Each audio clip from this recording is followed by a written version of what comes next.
할렐루야. 하나님의 사랑과 은총이 넘치시기를 축원합니다. 오늘 9월 30일 9월 마지막 날입니다. 오늘 말씀은 요한계시록 21장 23절 말씀입니다.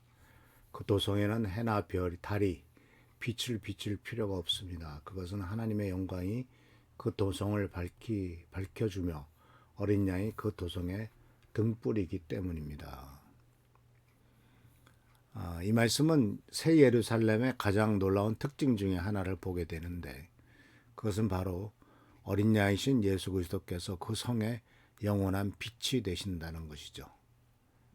해나 달이 비출 필요가 없다. 해나 달의 비침이 쓸데없다라는 말씀이 나오는데, 이 해와 달은 성경 말씀에 의하면 하나님께서 창조하실 때 창조의 네 번째 날에 만드신 빛들로서 지금까지 인간의 삶을 밝혀주는 중요한 역할을 해왔죠.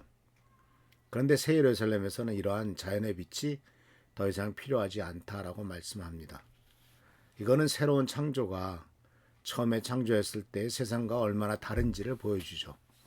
지금 우리가 살고 있는 세상은 해가 없으면 어둠이 되고 달이 없으면 밤이 더욱 깊어지죠. 그러나 새 예루살렘은 전혀 다른 차원의 세계입니다. 거기에는 어둠이 전혀 없습니다.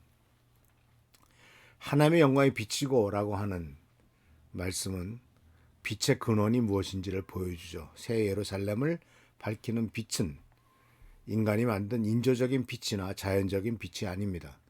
그것은 하나님의 영광 그 자체입니다.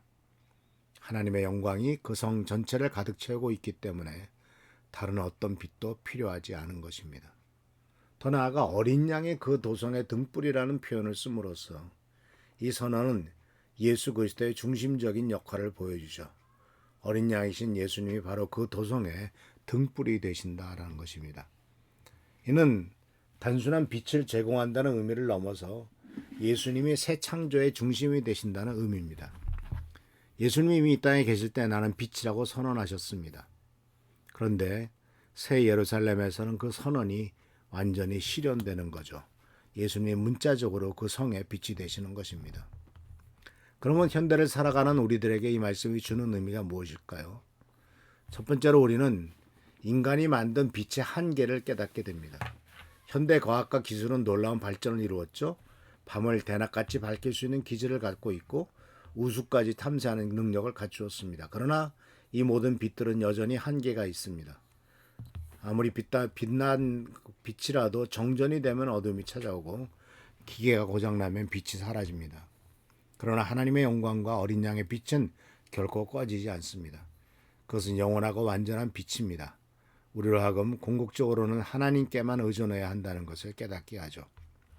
둘째로 우리 마음의 어둠에 대해서 생각하게 됩니다. 아무리 물리적인 빛이 밝다고 해도 인간의 마음속 어둠은 쉽게 사라지지 않습니다. 우울과 절망, 죄의식, 두려움 등 내적 어둠은 여전히 많은 사람들을 괴롭힙니다. 현대사회는 물질적으로는 풍요롭지만 정신적, 영적으로는 여전히 어둠 가운데 있는 사람들이 많죠. 그러나 어린 양의 빛은 이런 내적 어둠도 완전히 몰아냅니다. 예수님은 지금도 성령을 통해 우리 마음의 어둠을 물리치시는 빛이시죠. 그분의 사랑과 용서, 은혜와 진리의 빛이 우리의 마음을 비출 때 모든 어둠이 사라질 것입니다. 셋째로 우리는 교회의 사명을 새롭게 깨닫게 됩니다. 예수님은 제자들에게 너희는 세상의 빛이라고 말씀하셨죠. 교회는 어린 양의 빛을 세상에 전하는 사명을 가지고 있습니다. 우리가 예수의 빛을 받아 세상을 비출 때 사람들이 어둠에서 빛으로 나올 수 있습니다. 그렇다면 우리는 어떻게 살아야 될까요? 첫 번째로 매일 우리는 예수님의 빛을 마음에 비추는 묵상을 해야 합니다. 매일 수많은 선택의 자리에서 우리들은 예수님께서 말씀하시는 그 말씀의 뜻을 깨닫고 그 말씀을 읽고 기도할 때 예수님의 빛이 우리 마음을 비춰주십니다. 이것은 단순한 지식 습득이 아니라 영적인 조명을 받는 겁니다. 그리고 우리는 또한 둘째, 어둠의 자리에서 빛을 선택해야 되겠죠. 죄와 의로움 사이에, 절망과 소망 사이에, 미움과 사랑 사이에 선택해야 될 경우가 있을 때, 그럴 때마다 빛 대신 예수님을 바라보며 빛의 길을 선택해야 됩니다.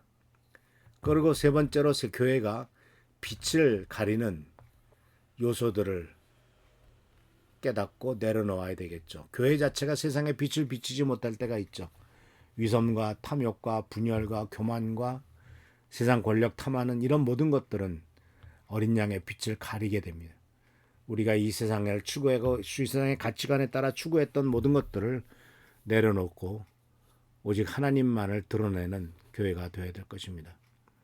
그리고 마지막으로 절망 가운데 살아온데 절망하는 사람들 가운데 빛의 소식을 전해야 되겠죠. 아직도 많은 사람이 어둠 가운데 있습니다. 그들에게 어린 양의 빛이 필요합니다. 어린 양의 빛을 전해 주어야 합니다. 이는 말로만이 아니라 우리의 삶을 통해서도 전달되어야 될 것입니다. 우리는 장차 올 예루살렘을 소망하며 살아가고 있습니다. 거기서는 모든 어둠이 사라지고 오직 어린 양의 빛만이 영원히 비출 것입니다. 이 소망이 현재 어둠 가운데서 우리를 비춰주는 힘이 될 줄 믿습니다. 사랑하는 성도 여러분, 어린 양이신 예수님은 이미 우리의 빛이 되어 주셨습니다. 그분의 빛이 우리의 마음을 비추고 우리의 삶을 인도하며 우리로 하여금 세상의 빛이 되게 하십니다. 오늘도 그 빛 가운데 행하시며 장차 영원한 빛의 성에서 주님과 함께 거하게 될 소망을 품고 살아가시기를 축원합니다. 기도하겠습니다. 오늘도 주께서 함께 하신 은혜를 감사드립니다. 빛 대신 주님을 바라보며 살아갈 수 있도록 하시고 예수님을 진정 우리의 삶의 빛으로 삼아 그 빛이 인도하는 대로 따라가는 삶이 되도록 인도하여 주옵소서. 오늘도 함께하여 주옵시고 지키시고 축복하시고 채워주시길 바라옵고 예수 그리스도의 이름으로 감사하며 간절히 기도하옵나이다. 아멘. 어린 양이 도성의 등불이 되시는 귀한 축복된 삶을 살아가기를 축원합니다. 할렐루야 축복합니다.